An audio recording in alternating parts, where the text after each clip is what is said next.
오늘 우리에게 주신 하나님 말씀을 함께 읽겠습니다. 마태복음 7장 1절부터 6절까지의 말씀입니다. 마태복음 7장 1절부터 6절까지의 말씀입니다. 네. 다 찾으셨으면 우리 한 목소리로 같이 읽겠습니다. 비판을 받지 아니하려거든 비판하지 말라. 너희가 비판하는 그 비판으로 너희가 비판을 받을 것이요 너희가 헤아리는 그 헤아림으로 너희가 헤아림을 받을 것이니라. 어찌하여 형제의 눈 속에 있는 티는 보고 내 눈 속에 있는 들보는 깨닫지 못하느냐. 보라, 내 눈 속에 들보가 있는데 어찌하여 형제에게 말하기를 나로 내 눈 속에 있는 티를 빼게 하라 하겠느냐. 외식하는 자여, 먼저 내 눈 속에서 들보를 빼어라. 그 후에야 밝히 보고 형제의 눈 속에서 티를 빼리라. 거룩한 것을 개에게 주지 말며 너희 진주를 돼지 앞에 던지지 말라. 그들이 그것을 발로 밟고 돌이켜 너희를 찢어 상하게 할까 염려하라. 아멘. 오늘 우리가 읽은 이 말씀은 아마 성경에서 가장 오해를 많이 받는 말씀 중에 하나일 겁니다. 비판하지 말아라 라는 이 말씀을 들으면 여러분은 어떤 생각이 드십니까? 혹시 이렇게 생각하고 계시는 분은 없습니까? 누군가가 잘못하고 있는 걸 알면서도 비판하지 말라 하셨으니까 비판해서는 안 돼. 이렇게 생각하고 계시지 않습니까? 예수님이 비판하지 말라 말씀하신 게 정말 우리에게 어떤 판단도 하지 말라라는 의미에서 그렇게 말씀하신 걸까요? 그렇다면 같은 마태복음 7장 6절에서 거룩한 것을 개에게 주지 말라는 말씀은 우리가 어떻게 이해해야 할까요? 누가 개인지 판단하지 않고서야 이 말씀을 어떻게 실천할 수 있겠습니까? 또한 바로 뒤에 이어지는 15절에 보면 예수님은 거짓 선지자를 삼가라 라고 경고하시는데 누가 거짓 선지자인지 판단하지 않고 어떻게 그들을 삼가할 수 있겠습니까? 그렇다면 예수님의 비판하지 말라는 말씀의 참된 의미는 무엇일까요? 이 말씀을 바르게 이해하려면 먼저 예수님이 금하신 것이 무엇인지 정확하게 알아야 합니다. 1절에 사용된 비판하다의 헬라어는 크리노라는 단어인데 여기서는 비판이라 번역되었지만 다른 성경 본문들을 보면 판단하다, 재판하다, 심판하다로 번역되기도 한 단어입니다. 그러니까 여기서 예수님이 금하신 비판은 건전한 종류의 비판을 말씀하시는 게 아니죠.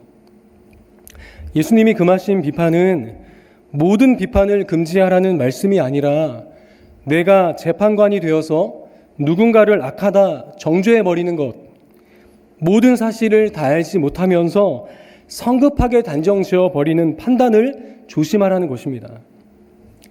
쉽게 말해서 주님이 금하신 것은 악평입니다. 악평. 참된 비평과 악평 사이에는 어마어마한 차이가 있습니다. 참된 비평은 건설적입니다. 상대방을 세워주려 하는 마음에서 나오는 겁니다. 하지만 악평은 파괴적입니다. 상대방을 깎아내리는 것이 그 목적입니다. 잠언 12장 18절은 이 차이에 대해서 이렇게 표현합니다. 칼로 찌름같이 함부로 말하는 자가 있거니와 지혜로운 자의 혀는 양약과 같으니라. 주님이 여기서 경고하시는 것은 바로 칼로 찌르는 듯 함부로 말하는 그 악평의 마음인 거죠. 악평.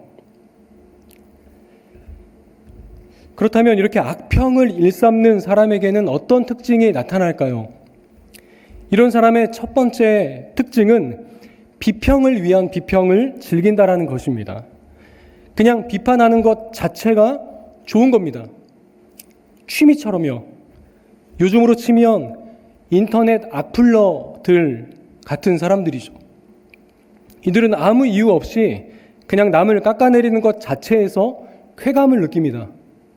그래서 어떤 기사가 뜨면 득달같이 그 기사에 달려들어서 인신공격성 악플을 막 쏟아냅니다. 이런 사람의 마음속에는 사랑이 없습니다. 오직 자기 우월감을 확인하려는 욕망만 있을 뿐입니다. 두 번째 특징은 이들은 남의 결점을 찾아내는 것을 막 기대한다는 것입니다. 성경은 사랑은 모든 것을 참으며 모든 것을 믿으며 모든 것을 바라며 모든 것을 견딘다고 말씀합니다. 그런데 이 악평의 영을 가진 사람들은 정반대로 행합니다. 늘 나쁜 것을 바라고 결점과 흠을 찾아내는 것에서 묘한 만족감을 얻습니다. 여러분도 혹시 이런 경험 없으십니까? 누군가를 만났을 때 무의식적으로 그 사람의 단점을 찾게 되는 그런 적 없었습니까? 저 사람 옷 좀 봐. 저 사람 말투 좀 봐. 저 사람 행동 좀 봐. 여러분, 이게 바로 주님이 경계하시는 악평의 영의 속성입니다. C.S. 루이스는 이런 마음을 악마의 가장 효과적인 무기라고 불렀습니다. 왜냐하면 이 마음은 우리가 형제를 사랑하는 것을 불가능하게 만들기 때문입니다. 이런 사람의 세 번째 특징은 그다지 중요하지도 않은 일들에 목숨을 걸고 판단을 들이민다라는 것입니다. 로마서 14장 말씀을 떠올려 보십시오. 바울은 먹는 것과 마시는 문제, 이날을 전날보다 낮게 여기는 문제로 서로를 판단하지 말라고 긴 권면을 하고 있습니다. 왜 그렇게 긴 권면을 하였을까요? 교회가 비본질적인 문제로 서로를 비난하고 정죄하고 있었기 때문입니다. 오늘날 교회 안에서도 이런 일들이 얼마나 많이 일어나고 있습니까? 찬양을 어떤 스타일로 하느냐, 예배 때 손을 드느냐 안 드느냐, 어떤 옷을 입고 교회에 오느냐, 이런 비본질적인 문제들을 가지고 서로를 은근히 정죄하고 판단합니다. 이런 게 바로 주님이 금하신 비판입니다. 이런 사람의 네 번째 특징은 자기와 전혀 상관없는 일에도 판단을 늘어놓는다라는 것입니다. 솔직히 나와 직접 관계없는 사람에 대해서 이러쿵저러쿵 말하느라고 얼마나 많은 시간을 허비하며 살고 있습니까? 연예 뉴스를 보면서 어떤 연예인이 이혼했다는 기사가 뜨면 우리는 그 두 사람의 사정을 알지도 못하면서 온갖 추측을 쏟아냅니다. 남자가 바람을 폈나 봐. 여자 성격이 이상한가 봐. 내가 그럴 줄 알았어. 내가 이혼한 것도 아니고 나와 아무 상관없는 사람들인데 마치 그들의 머릿속에 들어갔다 나온 사람처럼 말을 하죠. 악평의 영에 사로잡힌 사람은 사실을 다 알기도 전에 판단부터 내려버립니다. 전후 사정을 알아보려는 수고는 전혀 하지 않고 상대가 해명하려고 하면 아니, 더 설명할 필요 없어. 이러면서 상대에게 해명할 기회조차 주지 않습니다. 여러분, 우리는 어떻습니까? 저와 여러분도 사실관계를 모두 파악하기도 전에 습관적으로 의견을 표시하고 있지는 않습니까? 사실을 알지도 못하고 그 사실들을 알려는 수고조차 하지 않으면서 누군가를 판단할 권리가 우리에게는 없습니다. 로마서 2장 1절은 이렇게 말씀합니다. 그러므로 남을 판단하는 사람아, 누구를 막론하고 네가 핑계하지 못할 것은 남을 판단하는 것으로 네가 너를 정죄함이니 판단하는 네가 같은 일을 행함이니라. 여러분, 이게 무슨 말씀입니까? 네가 다른 사람을 판단하는 것은 네가 무엇이 옳은지 알고 있다는 증거라는 겁니다. 그런데 만일 네가 그 옳은 것을 행하지 않는다면 너는 네 자신을 정죄하고 있는 거라는 겁니다. 여러분, 이것은 단순한 경고가 아닙니다. 영적인 법칙입니다. 내가 다른 사람들에게 들이대는 그 잣대가 바로 나에게 적용될 잣대라는 겁니다. 예수님도 2절에서 이 원리를 확인해 주십니다. 너희가 비판하는 그 비판으로 너희가 비판을 받을 것이요 너희가 헤아리는 그 헤아림으로 너희가 헤아림을 받을 것이니라. 엄격하게 판단하는 자는 엄격한 판단을 받게 될 것이고 관대하게 대하는 사람은 관대한 판단을 받게 될 거라는 겁니다. 그러니 누군가를 판단할 때 이 사실을 마음에 새기고 판단할 수 있기를 바랍니다. 판단이 두려운 이유가 또 있습니다. 판단은 바로 하나님께 속한 것을 우리가 강탈하는 것입니다. 어떤 사람을 최종적으로 정죄하고 판단하는 순간 우리는 하나님께 속한 권세를 찬탈하는 것이 됩니다. 하나님만 심판자이십니다. 하나님만이 사람의 마음을 완전히 아십니다. 우리는 겉모습만 봅니다. 우리는 행동만 봅니다. 그러나 하나님은 속을 보시고 동기를 보십니다. 우리는 한순간만 보지만 하나님은 인생 전체를 보십니다. 우리는 결과만 보지만 하나님은 과정과 맥락을 보십니다. 그러므로 정당한 최종적인 심판은 오직 하나님만이 내리실 수 있는 겁니다. 야고보서 4장 12절은 우리에게 이렇게 말씀합니다. 입법자와 재판관은 오직 한 분이시니 능히 구원하기도 하시며 멸하기도 하시느니라. 너는 누구이기에 이웃을 판단하느냐? 우리가 다른 사람을 최종적으로 판단한다는 건 내가 모든 것을 다 안다는 착각의 결과입니다. 그 순간 나는 하나님이 되는 것입니다. 이것은 엄청난 교만입니다. 에덴 동산에서 사탄이 인간에게 속삭였던 그 유혹, 너희가 하나님과 같이 되리라. 그 유혹이 바로 여기에서 실현되는 것입니다. 3절부터 5절까지는 왜 우리의 비판이 말이 안 되는지를 확인시켜주고 있는데 3절부터 5절까지의 말씀을 다시 한번 읽어보겠습니다.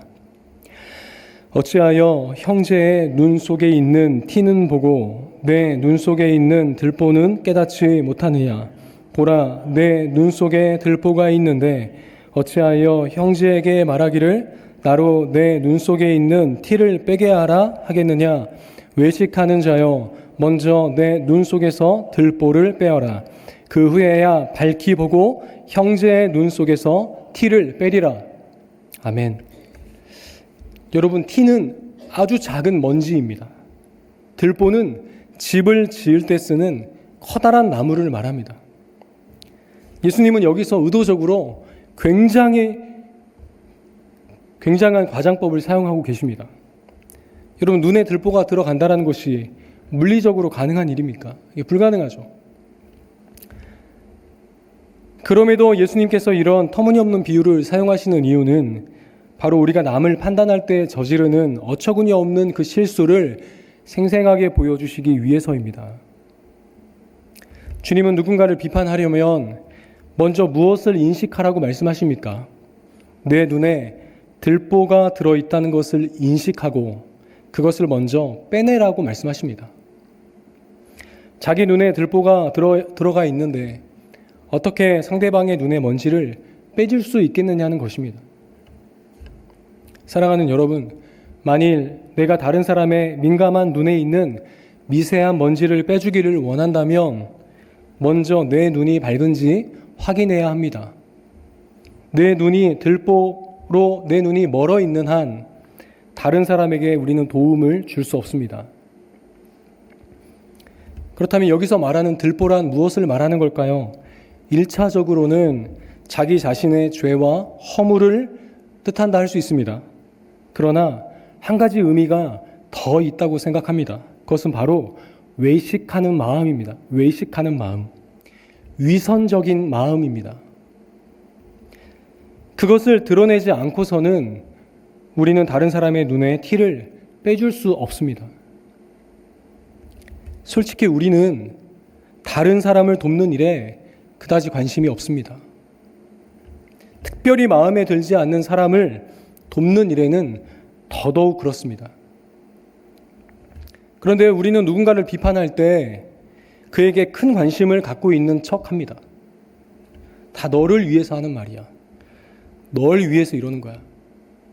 하지만 실제로는 내가 불편하니까, 상대의 모습이 짜증나고 나를 화나게 하니까 그것을 지적하는 경우가 대부분이죠. 이것이 바로 외식입니다. 사랑의 가면을 쓴 정죄입니다. 솔직해져야 합니다. 누군가의 잘못을 발견했을 때 정말로 마음이 아프신가요?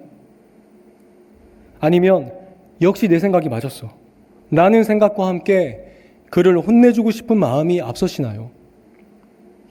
만약 후자라면 우리는 그 사람을 돕고 싶은 게 아니라 판단하고 싶은 겁니다. 내 생각이 맞았다라는 것을 증명하고 싶은 겁니다. 그런 마음으론 상대의 눈에 티를 꺼내줄 수가 없습니다. 그런 마음으로 손을 댔다가는 상대의 눈을 아예 멀어버리게 할 수 있습니다. 그럼 우리는 어떻게 해야 할까요? 5절에서 주님은 말씀하십니다. 외식하는 자여, 내 눈 속에서 들보를 빼어라. 그 후에야 밝히 보고 형제의 눈 속에서 티를 빼리라.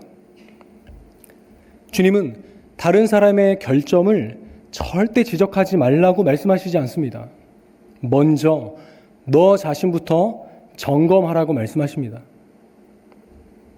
여러분, 순서가 중요합니다. 먼저 내 눈에 들보를 빼야 그 다음 형제의 눈에 티를 빼줄 수 있다는 겁니다. 비판은 마치 눈을 건드는 것처럼 사람의 가장 섬세한 부분에 손을 대는 일입니다. 여러분, 눈 수술하려면 어떻게 해야 합니까? 의사의 손이 깨끗해야 하고 시야가 밝아야 하고 섬세하고 조심스러워야 합니다. 비판도 그래야 한다는 것입니다. 비판하는 데 있어서 가장 중요한 것은 겸손한 마음입니다. 우리가 누군가를 비판할 때 우리는 먼저 나 자신의 죄와 나의 하찮음을 인식해야 합니다. 그리고 다른 사람의 티를 바라볼 때 그것을 정죄하기보다 그것으로 인해 마음 아파하는 마음을 먼저 가져야 합니다. 그래야 진짜 비판을, 건설적인 비판을 할 수 있게 되는 것입니다. 제가 정말 존경하고 사랑하는 목사님이 계시는데 그 목사님이 이런 말씀을 해주신 적이 있습니다. 누군가의 잘못을 지적하려면 먼저 그 영혼을 위해서 눈물이 날 만큼 기도해야 한다. 처음에는 꼭 그렇게까지 해야 하나 생각이 들었습니다. 그러나 세월이 지날수록 그 말이 맞다는 것을 깨닫습니다. 사람은 옳음으로 변화되는 존재가 아닙니다. 옳은 말을 아무런 긍휼의 마음 없이 했다가 관계가 파탄나는 경험을 여러 번 하면서 사람을 변화시키는 능력은 옳음이 아니라 사랑이며 긍휼한 마음이라는 것을 깨닫는 시간들이 있었습니다. 우리 안에 겸손과 이해가 가득하고 공감과 자비가 가득할 때 나의 바른 말이 상대의 마음을 돌이키게 하는 것입니다. 그러니 누군가를 비판하고 잘못을 지적하고자 한다면 내가 정말 그 사람을 사랑해서 이 말을 해주고 싶은 건지, 아니면 그가 못마땅해서 이 말을 하려는 건지 꼭 스스로에게 물어봐야 합니다. 만일 전자라면 내가 든 비판이라는 칼은 수술 도구가 되겠지만, 후자라면 내가 든 비판의 칼은 사람의 영혼을 죽이는 흉기가 될 겁니다. 그럼 이제 마지막 6절로 넘어가 보겠습니다. 우리 6절을 다시 한번 읽어보겠습니다. 거룩한 것을 개에게 주지 말며 너희 진주를 돼지 앞에 던지지 말라. 그들이 그것을 발로 밟고 돌이켜 너희를 찢어 상하게 할까 염려하라. 방금 전까지 비판에 대한 말씀을 하고 계셨는데 갑자기 개와 돼지를 구별하라는 말씀이 등장합니다. 좀 생뚱맞죠? 얼핏 봐서는 전후 문맥과 상관없는 말씀처럼 보입니다. 하지만 성경은 서로 상관없는 말씀을 짜집게 해놓은 책이 아닙니다. 주님은 이 말씀이 이 자리에 반드시 필요했기 때문에 이 말씀을 하신 것입니다. 주님은 왜 비판하지 말라는 말씀을 하시다가 갑자기 개와 돼지에게 거룩한 것과 진주를 주지 말라 말씀하신 걸까요? 그 이유는 바로 우리가 앞에 말씀을 듣고 자칫 균형을 잃을 수도 있기 때문에 균형을 맞추기 위해서 이 말씀을 주셨다 생각합니다. 비판하지 말라는 말씀만 들으면 어떻게 될까요? 그러면 아무것도 판단하면 안 되겠구나. 모든 것을 다 받아들여야 되겠구나. 이렇게 잘못 이해할 수 있습니다. 그래서 주님은 즉시 균형 추를 놓으신 것입니다. 주님은 무분별한 정죄를 금하셨지만 동시에 무분별한 용납과 무차별적인 관용도 경계하고 계신 겁니다. 왜냐하면 참된 사랑은 무조건적인 허용이 아니라 지혜로운 분별을 필요로 하기 때문입니다. 거룩한 것, 진주는 하나님의 말씀, 복음, 영적 진리를 가리킵니다. 개와 돼지는 인격을 조롱하거나 모욕하는 표현이 아니라 거룩한 것을 짓밟고 조롱하고 배척하며 돌이킬 마음을 조금도 갖지 않는 완강한 태도를 가진 자들을 상징합니다. 즉 회개할 마음이 전혀 없는 완악한 사람들을 말하는 것입니다. 여러분, 돼지는 진주의 가치를 알지 못합니다. 돼지에게 진주는 그저 딱딱한 돌멩이일 뿐입니다. 먹지 못하는 진주는 도리어 돼지를 화나게 만들 수 있어요. 그래서 돼지의 공격성을 높일 수 있습니다. 그러니 진주의 가치를 모르는 개나 돼지에게 그것을 던지지 말라라는 것입니다. 마찬가지로 복음을 조롱하는 자들에게 복음을 계속 던지면 그들은 복음을 더욱 모독하게 되고 복음을 전하는 자를 공격하게 될 겁니다. 그래서 주님은 함부로 판단하지 말라 하시면서 동시에 함부로 내어주지 말라라고 말씀하시는 것입니다. 무분별한 판단도, 무분별한 수용도 모두 복음의 길이 아님을 가르쳐주고 계시는 것입니다. 복음 사역에는 항상 분별이 필요합니다. 성도의 사랑은 단순히 다 말해주는 것이 아닙니다. 때로는 말함이 사랑이고 때로는 침묵이 사랑입니다. 마음이 열려있고 회개할 준비가 된 이에게는 부드럽게 진리를 말해야 합니다. 그러나 복음을 조롱하고 거부하고 분명한 적대감으로 대하는 자에게는 지혜롭게 거리를 두며 진주를 지켜야 합니다. 여러분, 복음서에서 예수님이 사람들을 어떻게 대하셨는지 한번 떠올려 보십시오. 주님은 모든 사람들에게 똑같이 반응하신 것이 아니라 사람의 유형을 명백하게 분별하여서 사람을 대하셨습니다. 요한복음에 보면 나다나엘을 대하실 때 주님은 보라, 이는 참으로 이스라엘 사람이라 그 속에 간사한 것이 없도다 라고 말씀하시며 자신의 메시아 되심을 나다나엘에게 드러내셨습니다. 진리에 목말라 하던 니고데모, 밤에 예수님을 찾아왔을 때 예수님은 그를 환영하시며 거듭남에 관한 진리를 그에게 자세히 가르쳐 주셨습니다. 사마리아 여인에게는 또 어떻게 행하셨습니까? 여인의 허물을 부드럽게 드러내시며 그녀가 평생 찾아 헤매던 그 인생의 해답이 바로 자신임을 알려주셨습니다. 하지만 바리새인들을 비롯한 종교 지도자들에게는 어떻게 하셨습니까? 예수님은 그들을 향해 독사의 자식들아 라고 외치시며 강하게 그들을 책망하셨습니다. 그들의 영혼을 미워하신 것이 아니라 위선의 죄를 깨뜨려 회개로 이끌기 위해서 그런 강한 언어를 사용하신 것입니다. 주님은 그들에게 자신이 메시아이심을 드러내지 않으셨습니다. 오히려 감추셨습니다. 하지만 세리와 창기들이 나와왔을 때 주님은 그들을 밀어내지 않으셨습니다. 그들을 따뜻하게 품어주셨습니다. 주님은 마음이 낮아져서 자신을 죄인으로 인정하는 자에게는 언제나 하나님 나라의 복음을 전해주셨습니다. 하지만 빌라도 앞에서 신문 받으실 때에는 주님은 아무 말씀도 하지 않으셨습니다. 또한 헤롯이 예수님께 기적을 보여달라고 요구했을 때에도 주님은 단 한마디 대꾸도 하지 않으셨습니다. 왜 그렇습니까? 헤롯은 그저 구경거리를 원했을 뿐 진리에는 관심이 없었기 때문입니다. 주님은 완악한 마음을 가진 자들 앞에선 복음의 은혜를 드러내지 않으셨습니다. 그들은 진주를 밟아버릴 자들이라는 것을 아셨기 때문입니다. 예수님만이 아니라 주님의 제자들이었던 사도들도 이런 분별력을 발휘하며 사역했다는 것을 우리는 성경을 통해 확인할 수 있습니다. 바울과 바나바는 비시디의 안디옥에서 유대인들이 복음을 거부하자 이렇게 선언합니다. 하나님의 말씀을 마땅히 먼저 너희에게 전할 것이로되 너희가 그것을 버리고 영생을 얻기에 합당하지 않은 자로 자처하기로 우리가 이방인에게로 향하노라.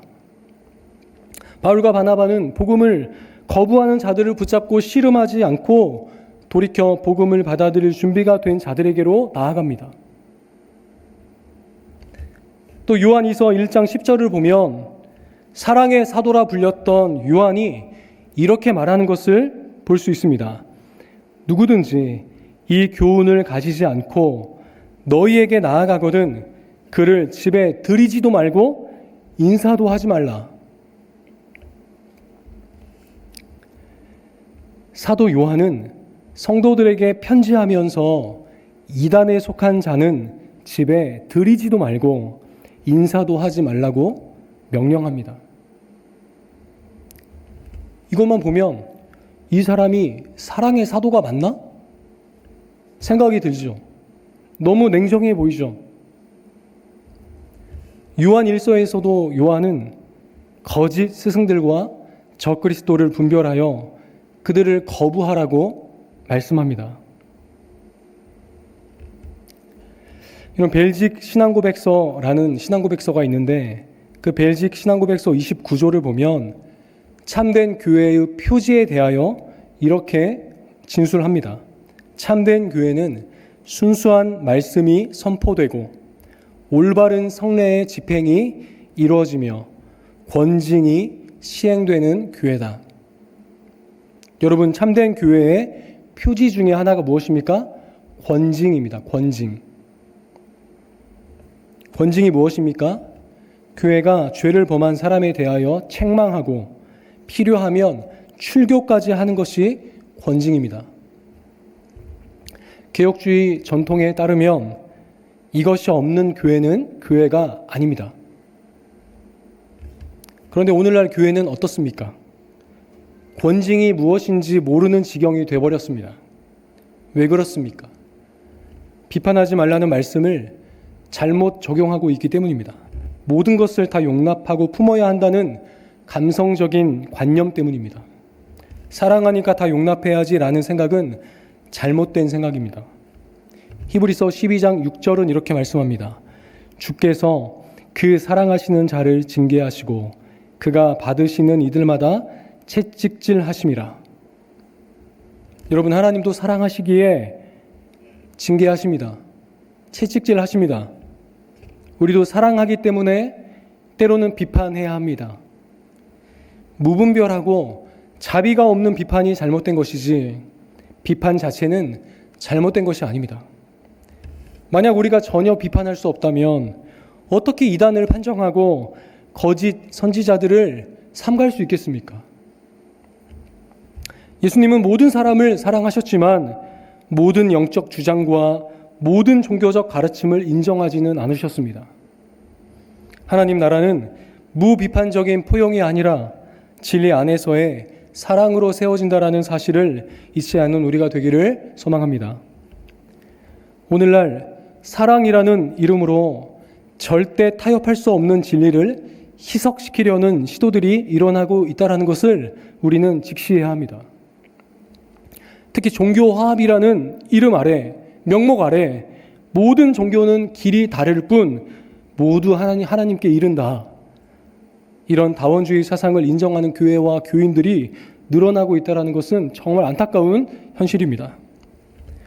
오늘날 세상은 교회에 말합니다. 종교마다 다 진리가 있다. 우리는 다 정상에서 만나게 될 것이다. 그러니 모든 경계를 허물고 함께 예배하고 함께 기도하고 협력하자. 배타적인 것은 사랑이 아니다. 그러나 예수님은 말씀하십니다. 내가 곧 길이요 진리요 생명이니 나로 말미암지 않고는 아버지께로 올 자가 없느니라. 그리고 오늘 본문에서도 분명하게 말씀하십니다. 거룩한 것을 개에게 주지 말며 너희 진주를 돼지 앞에 던지지 말라. 종교 통합은 화평을 가져오는 것처럼 보이지만 실상은 복음의 본질을 훼손하고 교회를 무너뜨리는 길입니다. 사랑하는 성도 여러분, 우리는 정죄하는 교회가 되어서는 안 됩니다. 그러나 분별을 잃어버린 교회가 되어서는 더더욱 안 됩니다. 진리를 포기한 사랑은 사랑이 아니며 거룩이 없는 관용은 관용이 아닙니다. 오늘 말씀을 통해서 이 두 가지를 마음에 간직할 수 있기를 소망합니다. 교만한 정죄를 버려라. 그러나 진리를 지키는 분별은 반드시 가져라. 우리 모두 분별하는 지혜를 가지고 사랑하되 진리를 희생시키지 않고 포용하되 거룩함을 지키는 참된 성도들 다 되시기를 주의 이름으로 축원합니다.